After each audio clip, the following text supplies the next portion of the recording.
Në vijim do të kemi kënaqësinë të dëgjojmë profesor Edison Ceraj nga Universiteti i Arteve. Me përvojën e tij si pedagog dhe studiues i mendimit estetik, ai do të na ftojë të reflektojmë mbi raportin mes kohës dhe muzeut përmes temës dy kohët e muzeut. Selam aleikum, paqja e Zotit qoftë me gjithë ju.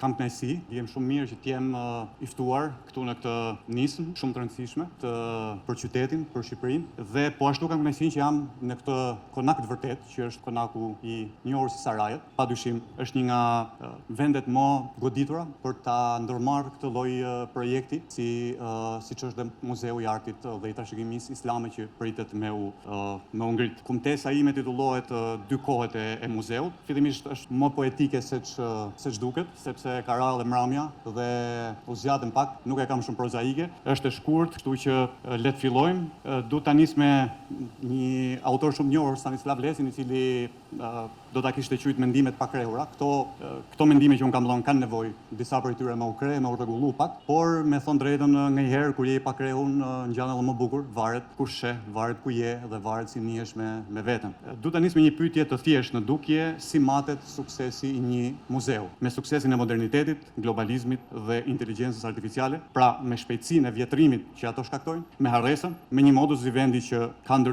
ka shndru, trashëgiminë dhe elementet e saj në dekor, në dizajn, do ta quajmë Boris Groys. Jetojmë në një qytet dhe në një vend të ashtu quajtur në zhvillim, dhe zhvillimi është kuptuar dhe po praktikohet vetëm materialisht. Dhe çdo zhvillim që përqendrohet vetëm te përfitimi material është padyshim agresiv dhe përjashtues. Edhe aktivitetet e ndryshme kulturore në pjesën më të madhe të tyre, drejt për drejt apo tërthorazi në fakt janë zgjatim i këtij zhvillimi thellësisht material. Për t'i hapur rrugë zhvillimit është një refren shumë i njohur tashmë, veçmas në atë raste kur ka ndjeshmëri dhe rezistencë kundërshtare për të ruajtur atë që mund të ruhet nga trashëgimia jonë e përbashkët. Prandaj, kjo nismë është një lajm i mirë, sepse kanë fokus ruajtjen e trashëgimisë materiale islame ndër shqiptar, natyrisht aq sa ka mbet prej kësaj trashëgimie, prej terrorit komunist dhe pandjeshmërisë dhe hutimit të ashtu quajturit tranzicion. Pa harru këtu pandjeshmërinë edhe të disa imamëve apo hoxhallarëve që në emër të një purizmi totalisht pavend, pjesë dhe aspekte të caktuara kësaj trashëgimie i quajnë teprime apo bidate, siç njihet në gjuhën islame, domethënë sajesa fetare, gjë që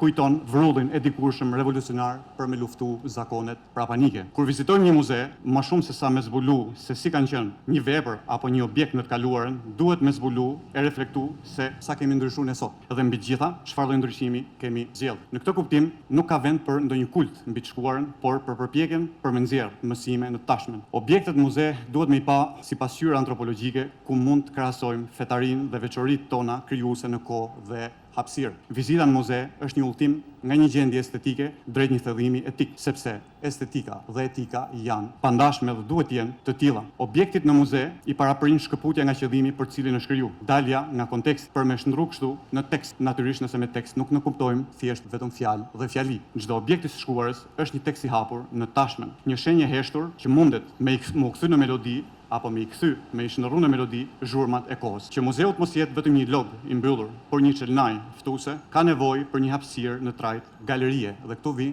në një pikë që mund ta quajmë një lloj propozimi. Pra ka nevojë për zgjatimin e galerisë, për galerinë si zgjatim, ku trashëgimia futet në marrëdhënie të caktuara me realitetet sociokulturore të sotme, sepse kemi shumë çfarë me marr nga kjo trashëgimi për me ndërtu kështu ura mes saj dhe të sotmes, ura që deri para viteve 90 u ndërprendllunshëm, ndërsa mbas kësaj periudhe nuk ju kushtu rëndësi për shkak të padijes, gafletit dhe ngutit tipik për me kurku kohën e humbur që na ishte mohu prej izolimit komunist. Galeria do të ishte edhe një lloj paradhome e muzeut, sikurse dhe muzeu mund të ishte një lloj baçje mbas shtëpisë ku rrim her mbas here për me kuvendu me të parët tanë, me aromat e kujtimeve dhe padyshim po aq edhe me veten. Ju faleminderit për durimin.